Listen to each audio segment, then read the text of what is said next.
You are widely recognized for your inspirational gospel songs. I mean, we all know that you lift up the spirits of people. But how do you also ensure that your music resonates with listeners while with you staying true to your personal faith and message? That's a good one. How do I do that? Bottom line, making sure the message is unadulterated. If the message is right, then it means that the Jesus you're singing about, you are not portraying him negatively. So that's that. But then also, to make it relevant is then getting the right people around me to be able to push what I have to say out.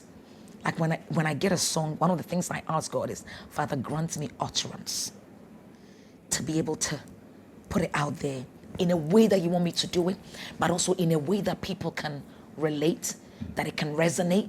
And hence you meet people who say, at every stage in my life, there's a Diana Hamilton song that takes me through it. That's right. And that's one of the things that I'm always praying to God for. And then also getting the right people that will be able to sell the message, i.e. the right producer, the right manager, the right TV station to even sit on and talk about what you're doing. Right. It's a combination of all of these that make it work.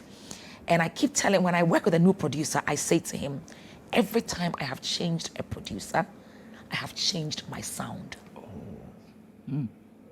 So you have a responsibility, because the thing is, my message doesn't change.